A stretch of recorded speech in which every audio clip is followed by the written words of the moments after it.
Today we continue our journey towards 10th edition and we are going to cover two articles in specific, the one going more in depth on vehicles and the other one going more in depth on weapons. If you enjoy the content, consider leaving a thumbs up and subscribing, as well as checking the links down in the description below if you want to join us over on Discord or if you want to follow me on Twitter for updates. My name is Cplash and this is Empire of Wargames.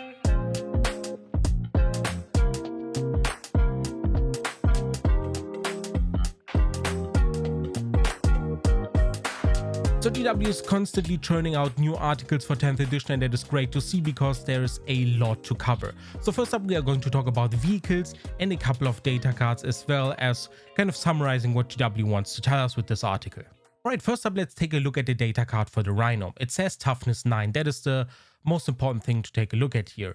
Other than that, it has OC2, which is basically the same as a single intercessor, which is also quite interesting. But the Rhino being a toughness 9 and the Rhino always being kind of the baseline vehicle for kind of mediocrity when it comes to durability is quite interesting, especially considering that a lot of weapon, as GW repeatedly stated, did not go up in strength and actually lost a little bit of AP.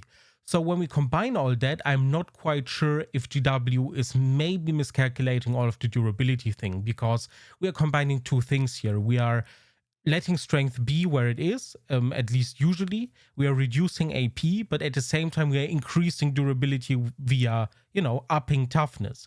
So I'm a little bit concerned whether we are not going to go into a vehicle meta right out of the gate. So Iron Hands players, if you are playing a competitive army right now and it has a lot of vehicles, I would not sell that at all.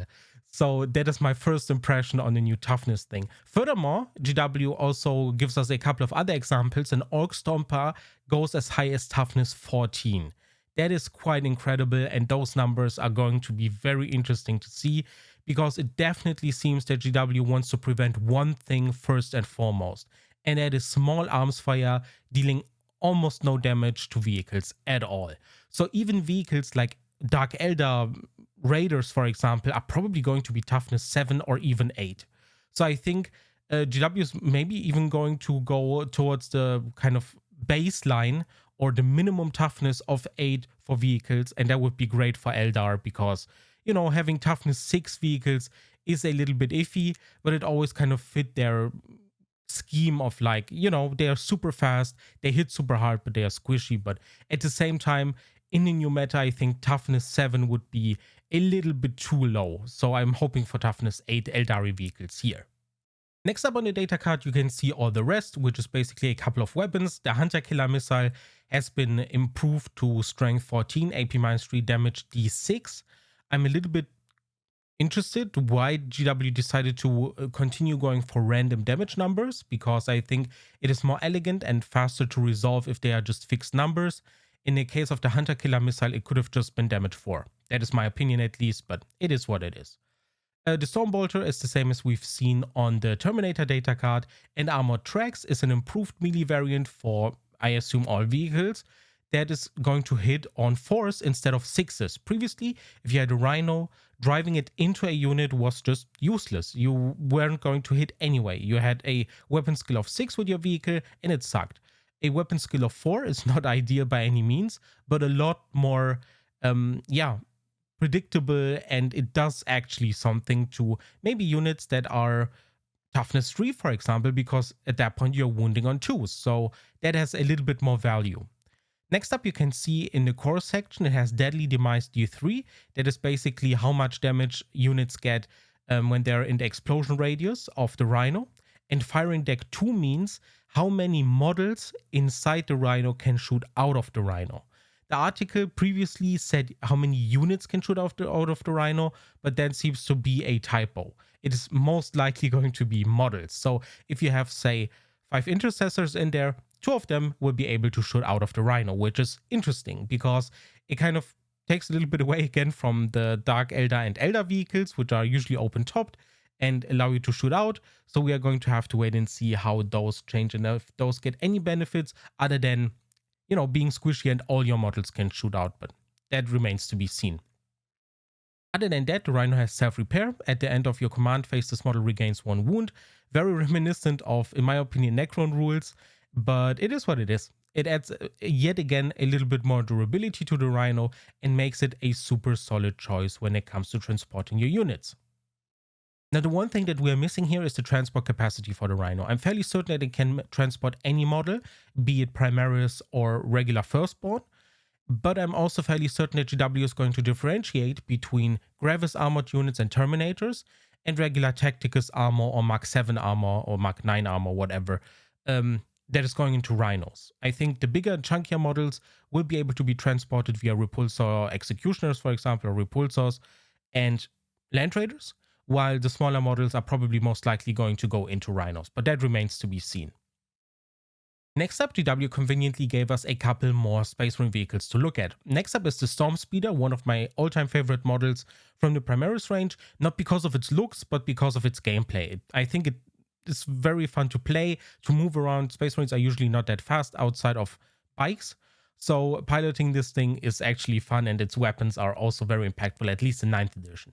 So what we have here is movement 14, toughness 9, similar to the Rhino, also very tough for a land speeder, at least in my opinion, a save of 3+, 11 wounds, a leadership of 6+, and an OC of 3.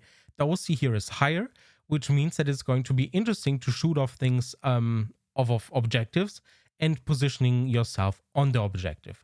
And the same applies to the Gladiator Valiant. It has a toughness point higher than the speeder, a wound point more, and a little bit less movement, but all in all, it's very same, because more or less the chassis it uses is also very similar, so it makes sense. Yeah, both of them make sense. Toughness 10 is, I think, absolutely a 9. And if you then look at the Repulsor, which is kind of the toughest regular Space Marine tank, it has movement 10, toughness 12, a save of 3+, 16 wounds, a leadership of 6+, and an OC of 5. OC5 is getting into the territory where you can really consider it being a threat on the objective, at least in my opinion so far. So we'll have to wait and see if the Repulsor is any scarier in melee, because that is going to count. Even if you're going to shoot 60 shots with your Repulsor, having a little bit of melee capability and making the charge worth it can change a lot of things, especially if you are trying to contest objectives, which are going to be very, tightly contested, because a lot of things are going to try to squeeze into that radius of that objective. So one last thing I wanted to share from the article is the last paragraph. I'm just going to read it because it's well written and explains everything nicely. A lot of vehicles used to suffer from characteristics that degrade as they took damage. Most of those now simply suffer a penalty to their hit rolls when reduced to 1/3 of their starting wounds, leaving big vehicles and monsters in the fight to the last. And many vehicles don't degrade at all. We intentionally wanted to only keep these when they felt meaningful. So there are a lot of things coming to vehicles and what they do and their durability, while damage and AP is going down at least by a little bit. I highly predict, at least at this point in time, that we are going to be in a vehicle meta at the start of 10th edition, almost for certain. Obviously, GW is going to be testing all these things, and they are going to hopefully make sure that everything works out in the end, but it heavily feels like we are going to be in a vehicle meta at the start of 10th edition. Next up, we are going to move towards the second article, which covers weapons, weapon special rules, and more. This one's going to be linked down in the pinned comment below as well. First ones we see are intercessors. Intercessors have lost all their weapon options, and everything has been consolidated into one weapon called the bolt rifle.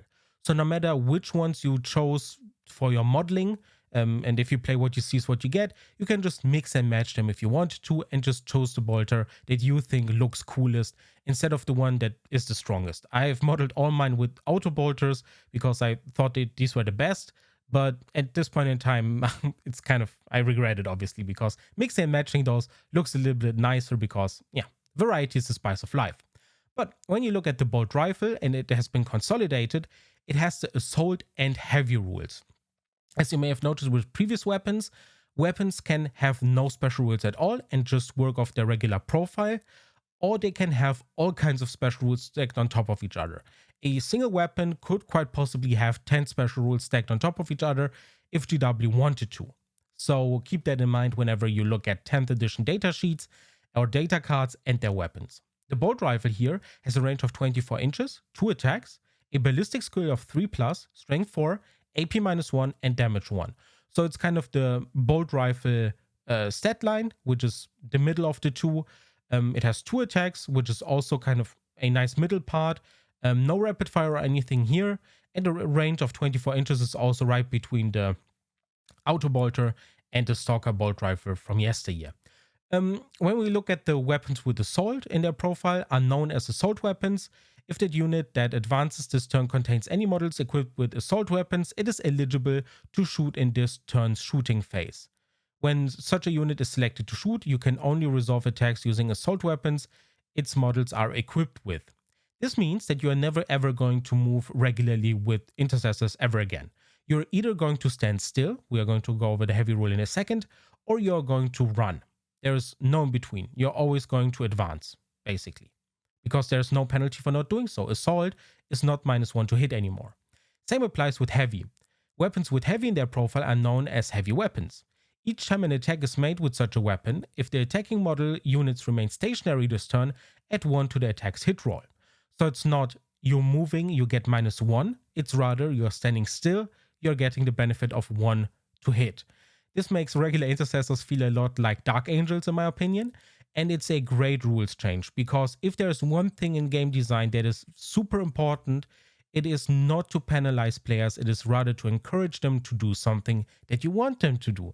In this case, you want players to think ahead. Do they position their intercessors cleverly and don't need to move, or do they have to move, and even if they have to, they have a decent range because they can advance?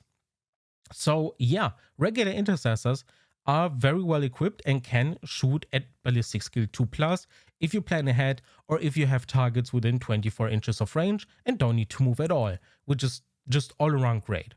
So yeah, I really like these changes. I like the consolidation of all the weapons into one profile.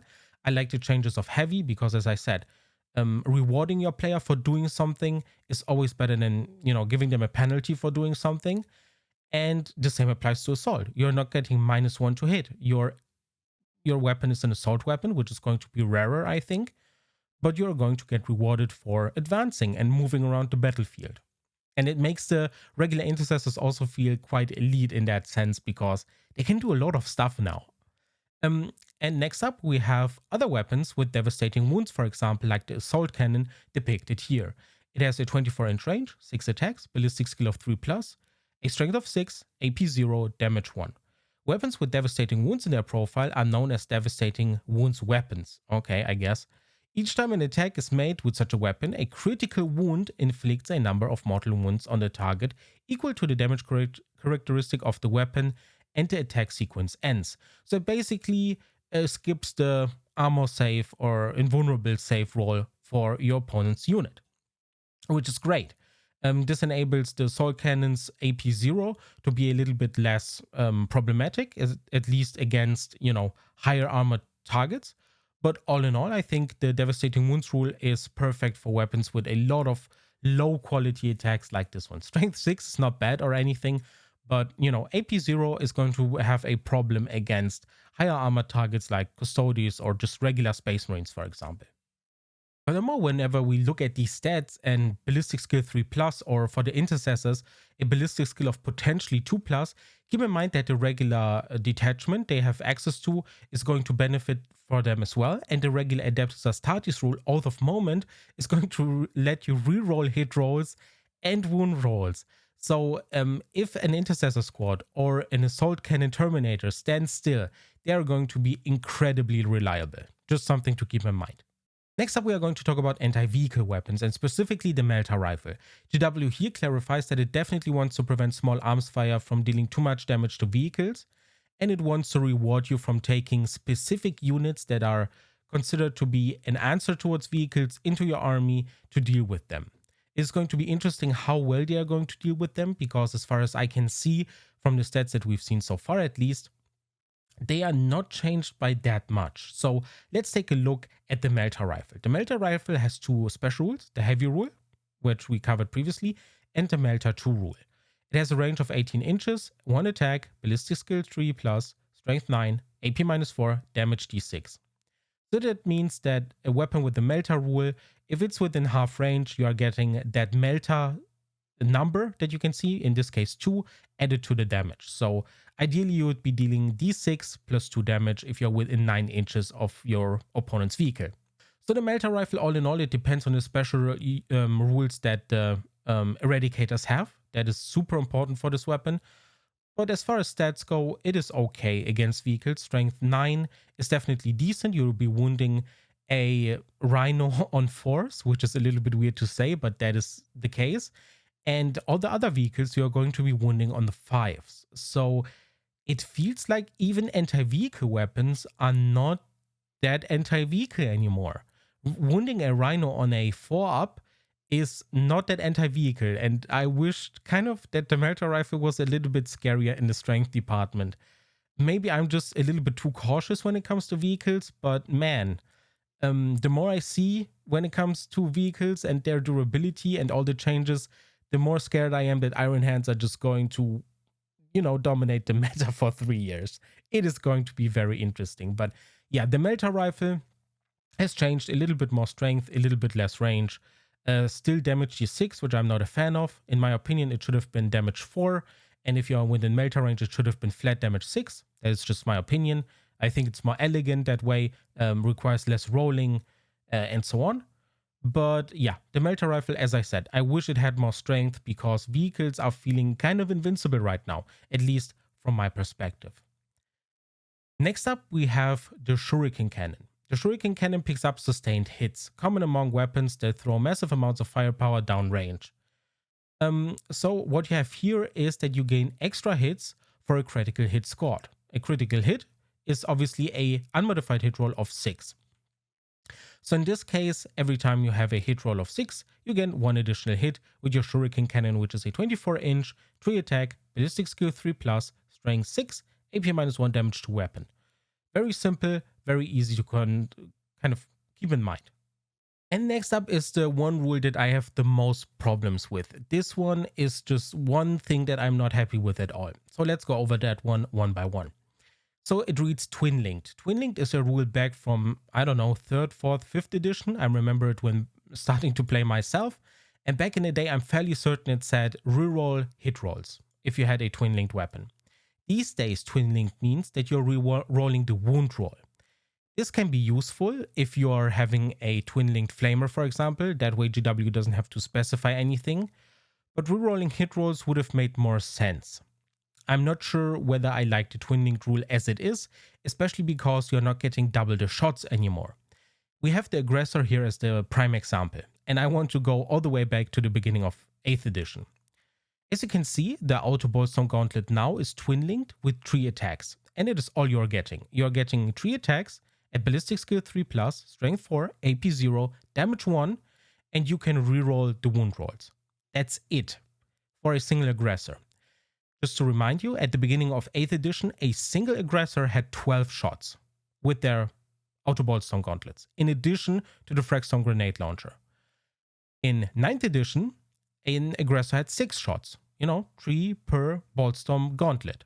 Now we are down to 3 attacks that are Twin Linked at, strength 4, AP 0, damage 1. The Aggressor went from a horde killer and a primarily ranged unit in my mind to definitely a melee unit, because the Power Fists, as you can see, are also getting Twin Linked and thus are more reliable, even though, I don't know, Power Fists don't really need the reliability in the wound department in my opinion, but rather in the to hit department, because they are weapon skill 4, so essentially -1 to hit. So yeah, I'm not happy with this one at all. Sometimes you just prefer to have more attacks. I always perceived Aggressors as horde killing machines, so against Termagants, for example, they would have been perfect at strength 4, AP 0, damage 1, but just 3 attacks is not enough for anything. So we'll have to wait and see if the Fragstone Grenade Launcher fixes that. But personally, I think the Auto Boltstone Gauntlet should already be rewarding, especially when we are going to get detachments, which are more geared towards what the Imperial Fists do and maybe rewarding you for taking bolters. This is another punch in the gut for that kind of archetype and for that kind of playstyle. I'm not a fan of this at all, and I really hope that GW reconsiders this one down the line in some kind of data slate in the future, because, man, 3 attacks is just not enough. An Aggressor should have Twin Linked 6 shots, easily. And it wouldn't be overpowered at all, at no point. When it comes to the Power Fist, it's great. You're hitting you have 3 attacks per dude, hitting on force. You can reroll your wound roll if you need to. That is going to be more useful against vehicles than it is going to be against infantry, but still, it's decent. And aggressors, as they are presented to me right now, are definitely more of a melee unit than they are a ranged unit. So that kind of identity change has happened here, unless the Fragstone grenade launcher is some kind of ridiculous ranged damage machine that is going to have, I don't know, 12 attacks at strength 4, AP 0, damage 1. But I doubt that. It's probably going to be another 3 attacks with the regular bolter profile. That's my expectation here. Last but not least, it says and clarifies there is so much more to discover, more than we can possibly fit into an article. So we make sure to come back and see even more from the new edition later this month. Next up, we answer the age-old question, why shouldn't aggressors get to ride in a Land Raider? And that is exactly what is interesting and what we like to see. We want to see Primaris units, non-Primaris units be able to ride in the same vehicles, although I think Revis units are going to be limited to bigger transport vehicles. One last thing I wanted to mention before we finish this video is that GW gave a profile example of the Hammerhead's infamous railgun, which is strength 20. A lot of people have said that volcano cannons are possibly going to go up to strength 26. I have no idea, but it clearly says that the railgun is not the strongest ranged weapon in the game, which is a little bit confusing because it always was the strongest. And yeah, that was Tau's shtick. Kind of interested to see what they do with Tau and how they change them, and if they're going to go through an identity change in 10th edition. But that is it, all in all. If you have any opinions on the vehicles, on the toughness of vehicles, on my comment maybe that we are going to slither right into a vehicle meta right at the start of 10th edition, drop that in the comments below. If you have any opinions on weapons, I would really like to hear those. What do you think about the new intercessors? Do you think a consolidated kind of weapon profile as it is cool? I personally think it works really good and makes intercessors, as I said, feel more elite, and you know, hitting on potentially 2s is kind of cool. So yeah, let me know all of that stuff down in the comments below. Thank you so much for watching. I hope this was insightful, and I hope to see you in the next video. Take care.